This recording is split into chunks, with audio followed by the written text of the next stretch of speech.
Hello, and welcome to the BYU Family History Library webinar series. I'm Marin, and I'll be your host for this webinar. Please make sure that your microphones and web cameras are disabled during the presentation to provide a smooth webinar. Our upcoming webinars are tomorrow, the 13th. That'll be Thursday at 3 p.m. with Catherine Grant. We'll be hearing a presentation about web indexing. And then the following Wednesday, on the 19th at 3 p.m. Mountain Daylight Time, we'll be hearing from Catherine again. I believe that presentation will be on navigating in Family Tree. The 19th is the last webinar for June. We will continue to have webinars in July, so don't worry, we'll continue our regular schedule in July. If you would like to ask, if you would like to access a previous webinar, please visit our webinar index on our website or search on our YouTube channel. All of our webinars are recorded and uploaded the following Monday for your convenience. We also post links to the recordings and other updates on our Facebook and Twitter accounts. During the webinar, if you have any technical difficulties, please use the chat box and I can address your concerns. You're welcome to use the chat box during the webinar for comments and insights. However, all questions will be addressed at the end of the presentation. For today's webinar, we're pleased to hear from Joe Price, who will be giving a presentation on tree extending hints. Joe Price is a professor of economics at Brigham Young University and the director of BYU Record Linking Lab. His lab includes about 50 undergraduate research assistants. Dr. Price received a bachelor's degree in economics from Brigham Young University and a PhD in economics from Cornell University. He and his wife, Emily, are the parents of 7 children. And if you'll wait just a moment while we get his presentation set up, that would be great. Thank you so much.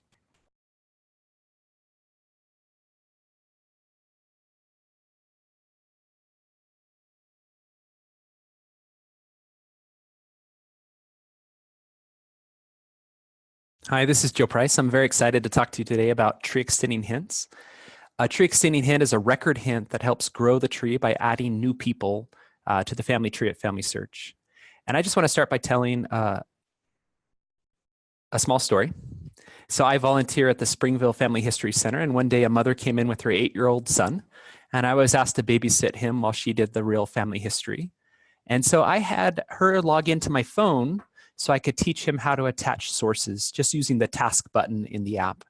And I got to watch him do this, and I was really impressed with how well he was able to navigate the app and decide whether a record should be attached. Until he came to a record that looked like this. And he said, "Brother Price, I'm not sure what to do."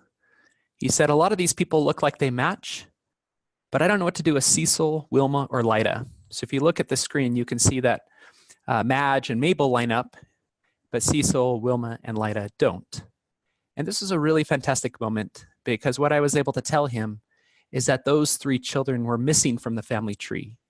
And so he was able to attach the sources for the parents and Madge and Mabel, and then he was able to add Cecil, Wilma, and Lida as new people to the family tree. So I learned 2 things from this experience. One is I think we underestimate the degree to which children and youth can participate in family history. If we supervise them, if we mentor them, if we teach them, they can be really fantastic and powerful contributors to this work. Second is I started wondering why we leave it to luck that he would find a record hint like this one. Most of the other record hints that he attached that day did not add any new people to the tree. And so I started wondering if maybe we could help find these record hints and give them to people so they could have this fantastic experience. So one thing about these tree extending hints is something called the IKEA effect, which is when we put an effort to create something, we tend to love it more and value it more. And so we know that we have a lot of youth that are wanting to find new family names. And many of them will search the tree looking for green temples. One of the nice things about a tree extending hint is that they're the ones that create that person. They're the one that add that person to the tree. And so they start to take a lot more ownership over that new person they've created. And they might then start to want to do more research about that person, find other sources, find out who they married, when they died. And this can be a great way to introduce youth and other new users to family history. So I want to share today in this webinar 3 ways that you can access these hints. The first is a family search email campaign that started in the fall that you can access with the URL that you see on your screen. Another is a volunteer portal that my lab has set up that allows you to access tree extending hints. Now these would just be tree extending hints that are going to help other people out. Now you might happen to do one for someone you're related to. And then this last one is an app that we created that allows you to access record hints for people with a particular surname or who lived in a particular place. We call these customized hints. And this can also be a really good experience. So let me show you each of those, and then I'll also do a live demo right here in the webinar. So this is the hints campaign. And the way to access this is familysearch.org/campaign/hints.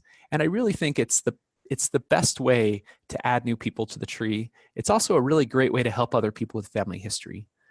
So let me show you, this is the screen you would see if you went to the URL and logged in, and you'd see a set of records on the screen. So I see a German marriage, United States obituary, an Indiana marriage. And then if I click those little arrows on either side, it'll show me another set of 3. And I can navigate through those and do the ones that are available. But if I click on one of those, this is the kind of screen I'm likely to see. And so this is SourceLinker. On the left is a record. So in this case, it's a 1910 United States Census. It includes a father, a mother, and their 2 children. And then on the right is a family on the family tree. And in this case, Family Search has tried to use machine learning to identify records that are likely to be for this family, and they call those record hints. And we refer to this one as a tree extending hint because Isaac, Cora, and Cecil are already on the tree, but Nadine is not. So in this case, what I would do is I would attach the record for Isaac, Cora, and Cecil, and then I'd add Nadine as a new person to the tree. Now, in this case, I could also click the details button on any person, and I could look at where they were born and other things about them that help me know if this is a good match. Now, here's another example where I have hit the details button, and so you can see Charles H. Backus. And so some of the clues, in this case, I only have one person that matches up. But if you look at this one person, there's a lot of clues that indicate that this is a correct match. The birth year is the same. The birth state's the same. He's living in the same city in both 1880 and 1910. He has the same name and he has the same middle initial. So this is a great match. And if I were to attach this source, then I could add in his wife, whose name is Carrie, and his children, Hazel and Charles. So let's actually do a live demo now. So we're going to go to a Chrome browser, and I'm going to show you how to do this.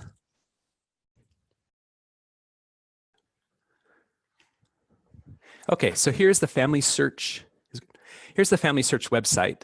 And so the way to access these tree extending hints is you'll just type in your browser. But let me show you something first, because I'm actually going to do this experience for someone else. I've done a lot of the tree extending hints for myself. So I'm going to come here. I hit Help, Helper Resources. And over here, I can see some of the people that I am consulting right now. And so Kevin Cox is one of my research assistants, and he agreed to let me use his profile for this account, for this webinar. So now it says here I'm helping Kevin Cox. So now if I come back up here, or I can even open up a new browser, and we're going to type familysearch.org/campaign/hints. It's going to take me to this screen. Now notice at the top it says I'm helping Kevin Cox. So all of these hints that I see are for people related to Kevin. Now I can click this blue button just to see those that aren't done yet. And here we see that example I mentioned earlier. This is Charles H. Backus. So I'm going to hit Review Record. And then I'm going to hit the blue button for Review and Attach. And now I'm in SourceLinker. And again, over here on the left are people in the record. People on the right are people on the family tree. And again, there's a lot of clues that indicate this is the same person. So I'm going to hit Add and Attach. And now his wife, I'm going to add her over. Now for married women, we're going to remove the last name because that's unlikely to be their birth name. And so we've just added a new person to the tree. And then we're going to add in the child, Hazel. Okay. And then we're going to add in there. So just in the matter, now notice here, this is a great example where when I went to add Charles H. Backus, notice that it found someone that it thinks is the same person. And you can see that it's the same city, born about the same time. The middle name is Henry. So everything there lines up really well. I'm going to hit select. Now I could always detach Charles from this family, but for now I feel pretty confident this is the right person. So I'm going to hit select. And so the nice thing is actually Charles was on the tree with his wife, and now he's connected with both his wife and his parents. Let's go to Hazel, who's one of these new people that I just added, and I can click on her person profile, and I can hit view my relationship. And so the nice thing is now I can see right away how I'm related. So they're siblings, first cousins, second cousins, third cousins. So this new person that I just added is a third cousin of Kevin Cox. So this would be someone that he could do additional research on. And then the nice thing is, as you come back, you can see if there's any research help that you need to check on. You could attach additional sources. So again, this campaign, let's just do one other example. Oops, sorry, I just hit share. Okay.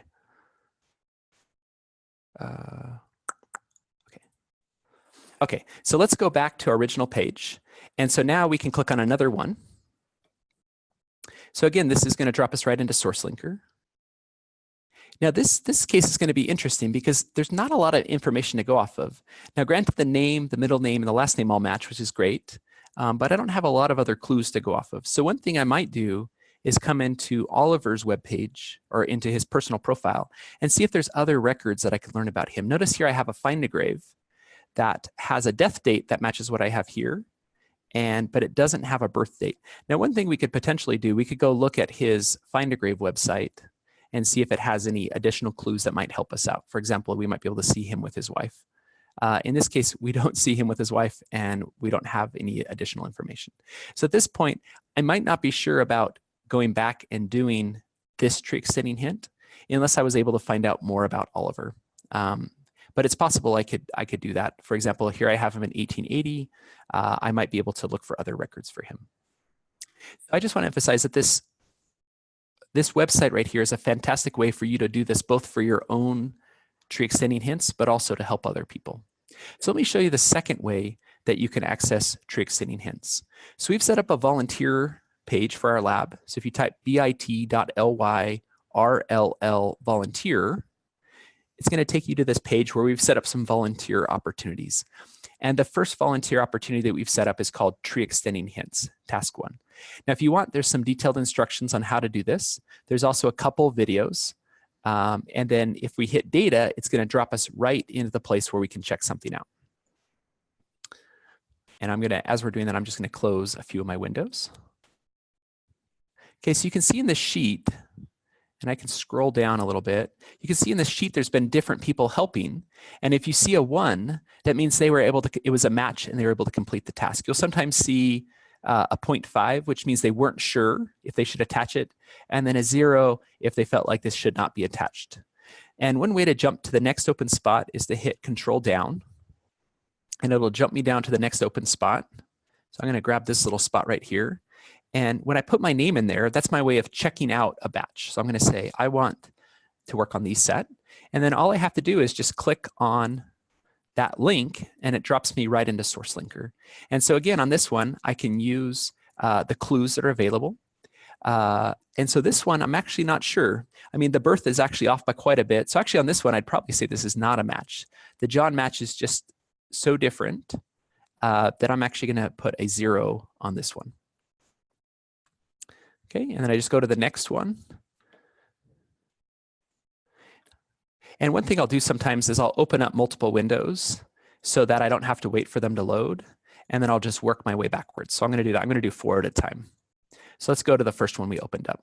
So here, again, I can look and I can see that, again, this one, I don't have enough information to do. So this is going to be a 0.5. If we go to the next one, I can look again at these clues. And I can see, now, probably the strongest clue here is that they were living in Ma Chunk, Carbon, Pennsylvania. And over here, they were married in Ma Chunk. And given that we have a pretty unique name combination, this is almost surely a match. And I could go do some more research, but actually, based on my past experience, this is a very good match. So I would attach that source. And then the nice thing is if I have made a mistake, it'll usually become clear as I attach other records for these people. And then I can go back and detach this record. So here I've added the parents, and then I'm going to add the children. Okay, so in this case, I was able to learn a bit about George and Rosa, and I was able to find 3 additional people to add to their family. Okay. And then if we go to the next one, we can see right here. So again, we're looking for kind of clues about whether or not this is a match. Now, one of the strongest clues here is the city matches, and then Hans is not a very common name. And so again, I could do more research on this one, but this is one that I would feel comfortable and confident about. Now, the nice thing is the match algorithms. Now, here's another interesting case where I don't know if his wife's maiden name was Julia Zeiner. I'm going to kind of keep track of that. And maybe as I add the kids, I'll discover that is her maiden name, and I can come back and merge those duplicates. But for now, I'm just going to delete the last name and add that person in as a new person. Now, some of these are, the ones I've done today are actually much, much harder than I've normally seen. And so anytime you're unsure, you can always put a 0.5. But in this case, then I'd be able to add these new people to the tree. And at any point, I can basically stop and I can focus in on one of these people, and I can go add other records. For example, I can always come to one of their person profiles, and I can see if I get any other record hints. I could also go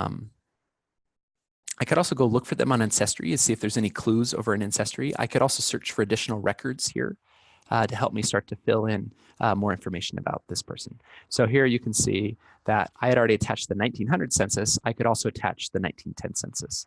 And so each time I do this, I have the potential to learn more and find duplicates and put things back together. So this is an interesting case that when I went and found the 1910 census for the same family, I've discovered that they had additional children that weren't there in 1900.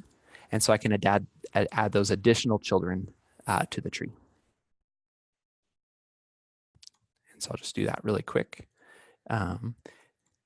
And again, a lot of this will just come with practice as you start to pick up on the clues that help you know if it's a match that you should do or not.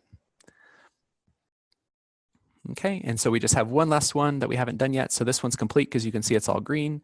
And then this one here, I'm going to look at it.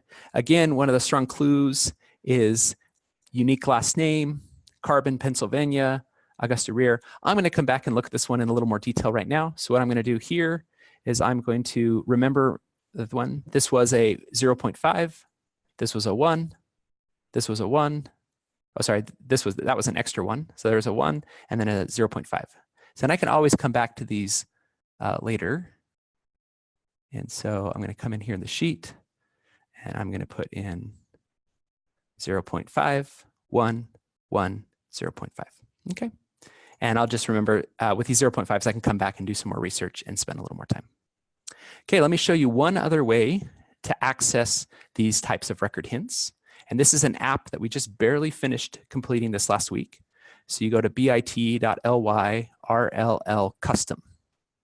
And again, all of the links I've talked about in here will be in the slides. They'll also be in the comments in the video. So what this is it's a portal that we've created that allows you to find record hints of a specific type. So you can do it based on surname, or you can do it based on a location. So in this case, I'm going to type in my last name, which is Price. Now notice that as I start to type my name, it'll pull up possible names that I could do that start with those same letters. So I'm going to click on Price, and then I'm going to hit Submit. Now notice I didn't log in at all. What it's going to do is drop me to this screen where it's going to give me 5 hints that I can work on. And I'm going to hit Link, and it's going to drop me again right into SourceLinker. And again, I'm going to close some of these windows that I had open before.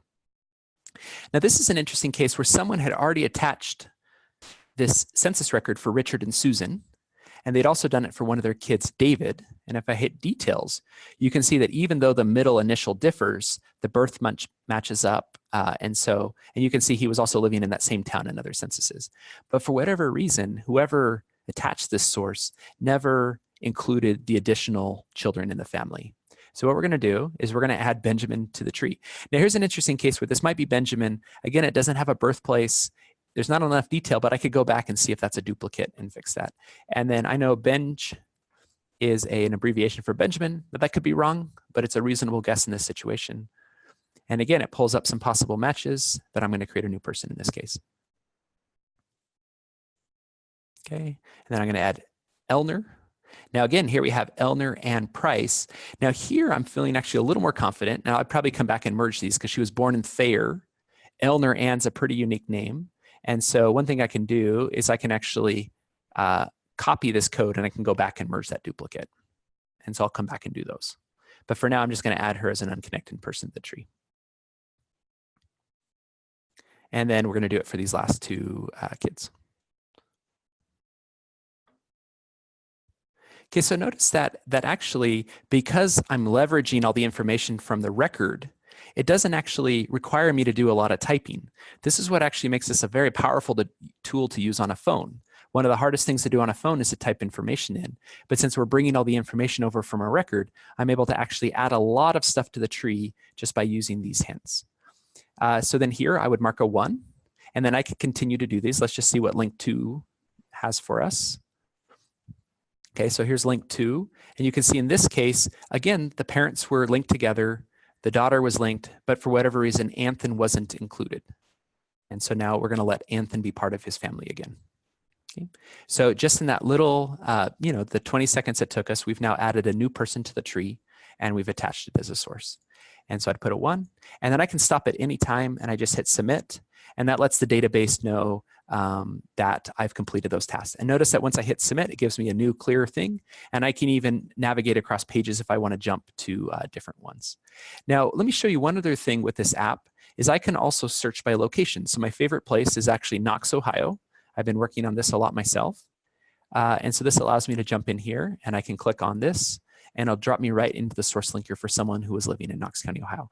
Now in this case, they're all green already. So that's great. I'll just come over here and hit 1 to let it know that that one is already complete. And then I'll click the next one. And here we can see that we have some green, which means it's already linked. So I'm going to compare this. Now in this case, I have a grandson, which could be the son of Ella. So let's actually check on that. We're going to hit change and move to Eleanor and see if she has a son with that same name. And so if we look at her children, there we see Stanley. Now notice his last name is Armentrout. And over here, it's Lehman.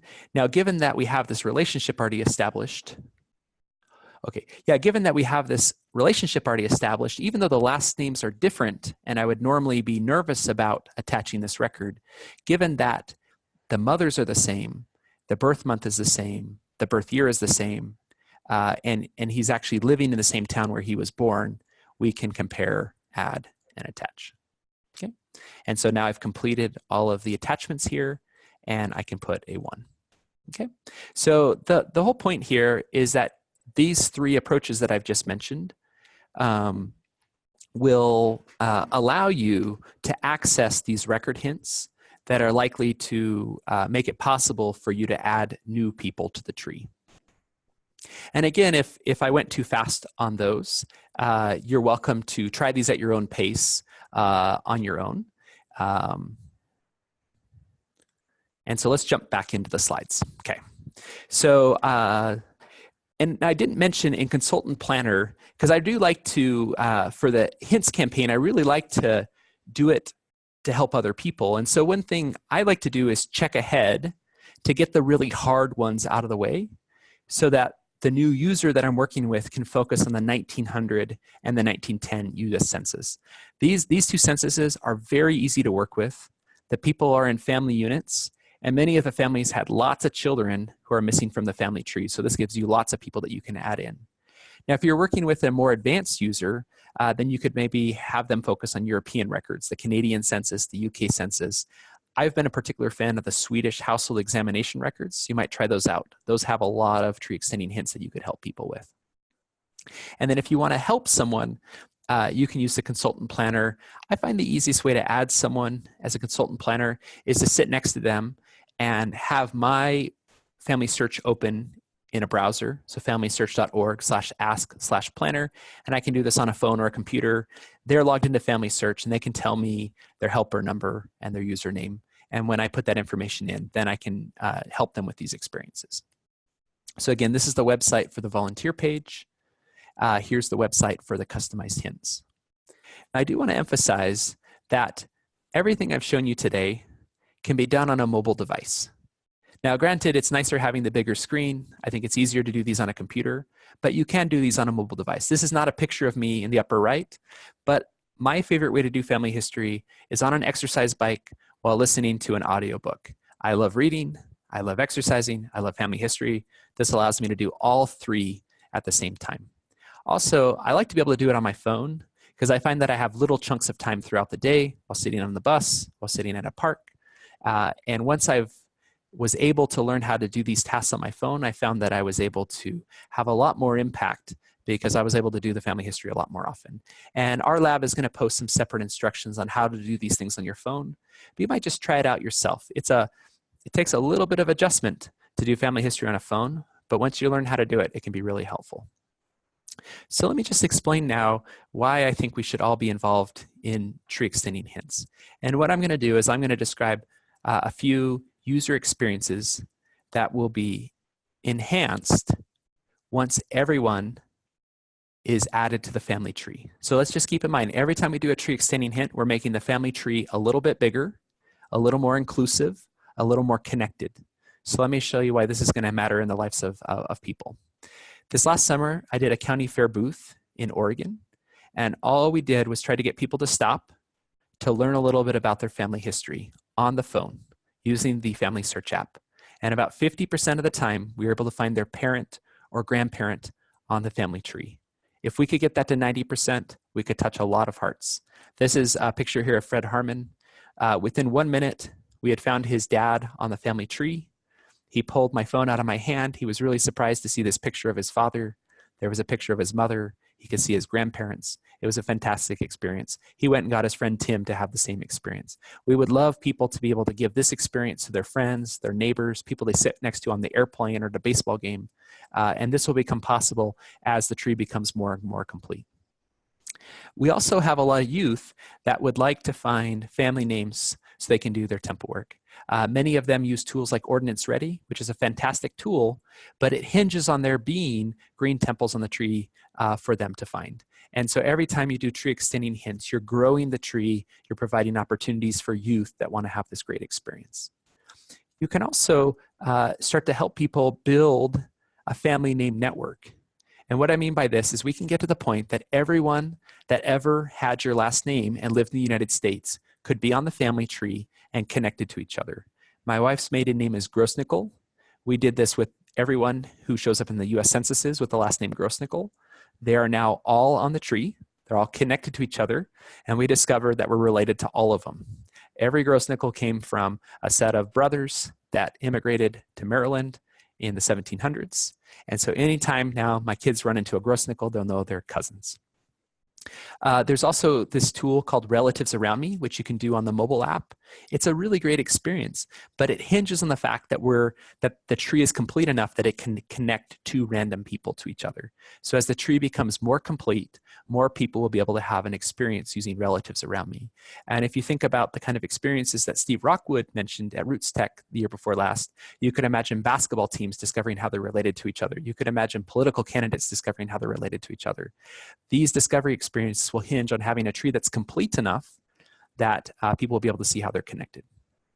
And then another experience is every community has fantastic records, pictures, funeral programs, yearbooks. And once the family tree is complete, and what I mean by complete is everyone that's lived in the United States is on the family tree someplace, it creates a place where we can attach records and make these discoverable to other people. And then finally, our hope is that in the future, when you visit a museum or a historical site, that you'll be able to use an app to discover how you're related to the people there in the museum. So for example, if you were to go to Gettysburg, you'd have a user experience that would indicate how you're related to people at Gettysburg. If you go to an art museum, you could see how you're related to the artist. If you go to the Bible Museum, you could see how you're related to some of the early Christian evangelists in the United States. So let me just kind of finish by talking about how close we are to having a complete family tree. We think there were about 217 million people who lived in the United States and appeared in at least one census between 1850 and 1940. If we focus on those that were born before 1910 for privacy reasons, then we're talking about 132 million people. So we just want to know what fraction of those 132 million people are on the family tree. Now, one thing you can do when you're trying to figure this number out is to focus on children. Everyone has to be a child at least once in their life. And when they're a child, you can see them with their parents. This makes it easier to link that census record with other records and find the person on the tree. Now, it does exclude many immigrants who come to the United States after the age of 10. So we took a random sample of 100 children from the 1900 census and then tried to find them on the family tree. If they weren't on the tree already, we added them to the tree and began to connect family members until we bumped into someone on the tree. Along the way, we attached sources, merged any duplicates, added in information about maiden names or other things. And in the end, what we discovered, now you might want to think about what you think the number is. So what fraction of these 100 kids were already on the family tree? Turned out that 63% of these children were already on the family tree. And another 19% were closely related to someone on the tree. That means they were one hop away or two hops away from someone who was already on the tree. This means that we could actually get to 82% coverage pretty quickly just by using tree extending hints. Because what tree extending hints do is they take people that are already on the tree and help us add their one-hop relatives to the tree. And on average, a person has about 13 one-hop relatives. This is their parents, their siblings, their spouses, and children. And they have 73 two-hop relatives. So if you take anyone on the tree and start using the tree extending hints that exist for them, you could potentially add a whole bunch of other people to the tree. And the tree would grow and grow until it included everyone. So if we use 50% as a conservative estimate of the coverage of the family tree, then that means we need to add about 66 million people to the tree to get everyone born before 1910. So the question is, how long would it take us to add 66 million people to the tree? So you might make a guess right now, but let me show you a couple scenarios under which this could be possible. So first of all, I just want to tell you what's possible just for a single family in terms of adding people to the tree.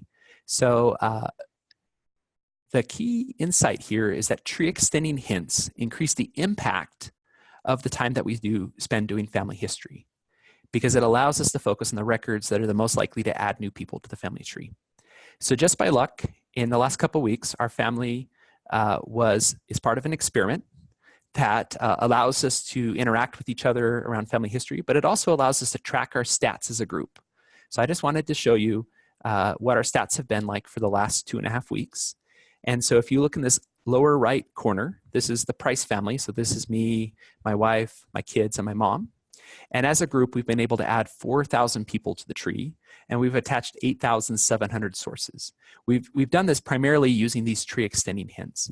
And even just myself, I've been able to add about 2,500 people to the tree and attach over 5,000 sources.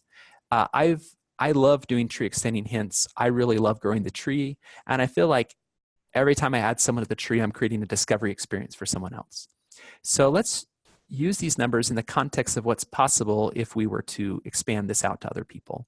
So you could imagine that if you had 1,000 family teams who added 5,000 people to the tree each month, and you can imagine maybe they would each pick a surname or a place, we could add 60 million people to the tree in the next year. Or alternatively, you could have 10,000 people who are well trained at tree extending hints and added about 500 people to the tree each month. If you did that, you would also add 60 million people to the tree. Or if you made the hints available to more users through campaigns, tasks, consultant planner, then you could potentially have 1 million people add 5 people to the tree each month, and then you would also add 60 million people in the next year. So I just wanted to emphasize that there's multiple ways that we could potentially add every single person that lived in the United States and was born before 1910 to the family tree. And we would love it if you have a group of people that would like to create a team that wants to focus on one particular place or one particular surname. We could definitely help you make that a great user experience. There are a number of tools that could be used to make this very easy for people to access on Family Search. And we hope that maybe in the future this might be possible. But for example, the task button on the phone, right now when you click the task button, it'll pull up a record hint. It'd be really nice if in the future the first record hint you had was a tree extending hint. Also, when you go to the home page, there's a set of recommended tasks. It'd be fantastic if the first recommended task was a tree extending hint. When you're in Consultant Planner, it provides you some record hints that will either add a new source or add a new event. It'd be awesome if there was also one that was add a new person. And you might even imagine a dedicated color on Descendancy View for when there's a record hint that's a tree extending hint. These are what would all be small ways that you could potentially involve millions of people in doing tree extending hints. So just to conclude, the main point I want to make is that tree extending hints are record hints that provide a powerful way to grow the tree, because they're record hints that help us add new people to the tree that have never been there before. This is also a great way to help users become familiar with attaching sources in different record types. Now, this presentation has been focused on the US, but it could be applied to any country that has records that include multiple people. I mentioned Sweden as a notable example. I think that tree extending hints in Sweden is going to allow the coverage of the family tree for Sweden to expand dramatically.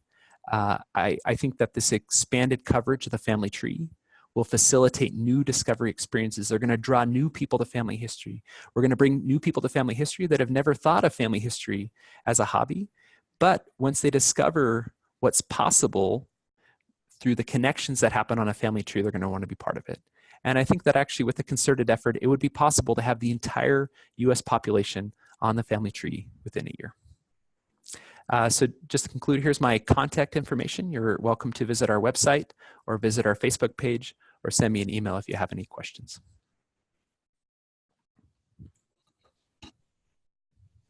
All right, the chat box is open for questions. We do have a couple of those questions. I will read those out loud and Joe can answer those. Our first question is from Anna Gardner. She asked, if there was just one person matching, wouldn't you do some more research just to be sure it is correct? And following up with that question, I had a question. When you're going through matching up those people and adding new people, what steps do you take to know that it's correct? Looking at a beginner's perspective, someone that's just starting. Yeah, sure. So let's go back to one of the examples. Because Anna's exactly correct that if there's only one person, then we're going to have to be a lot more careful about whether or not we want to attach the source. Now, I think this example is a good one because even though we only have one person that's lining up, there's enough clues here that make me confident that this is a correct match. Now, that wouldn't always be the case. In some of the other examples I showed you, there weren't a lot of clues to go off of. And so what I would do in that case is probably go to the person profile for the Charles H. Backus on the right and try to see if I can find other things that I know are true about him that would either confirm that his wife was Carrie and his kids were Hazel and Charles, or that would provide evidence that that is not a good match. So just in the kind of sake of time on this webinar, I didn't spend the same level of time I would do if I was on my own. But I guess I'm building on the assumption that people have attached sources before, or when they do this, they'll be sitting next to someone who knows how to attach source and give them the personalized entry. The next question that we have is, how do you know you're not adding a duplicate person when you're adding a new person? Yeah, the one sign you'll get is if Family Search thinks there's a duplicate, you'll get that little message pop up that thinks it's a duplicate. Now, what I didn't show you here is that once I've added the new people to the tree, I can go to those new people and start to attach other records. And what I found, and also I try to find death dates and I try to find who they're married to. Now, as I do that, it'll help Family Search flag additional duplicates. And then I'll often find that in the lower right on the screen, I'll see a little flag pop up that means there's a duplicate. And if that happens, then I'll merge those together. Now, granted, it is possible that what I'm doing will create some duplicates on the tree. The nice thing is, because I'm doing it in the context of a family, like if you saw in one of the examples, I actually pulled a child who was linked to a spouse into the context of the family with his parents.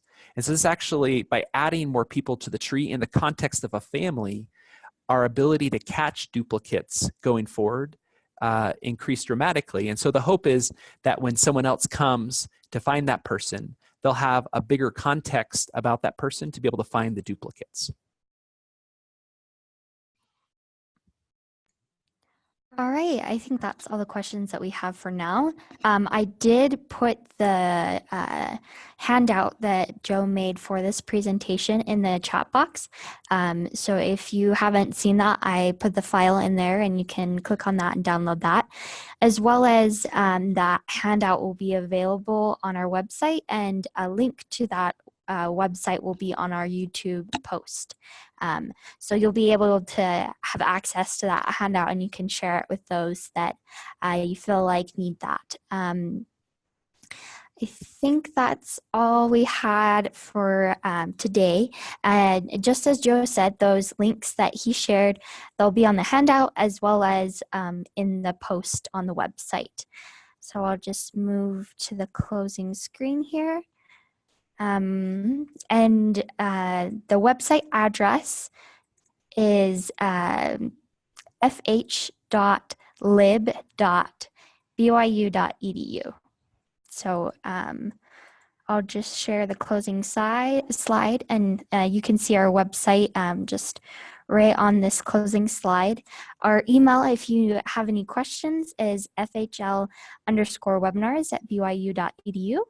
And the recording of this webinar will be made available at least by Monday. By Monday, it'll be on our YouTube and it will be posted on our Facebook and our Twitter. So you'll be able to watch it again if you need a refresher. Tomorrow, we're having our webinar with Catherine Grant, and she'll be talking about web indexing. And then we'll hear from Catherine again that next Wednesday, and she'll be presenting on navigating in the family tree. Thank you so much for your participation. I hope that you have a wonderful weekend. Bye-bye.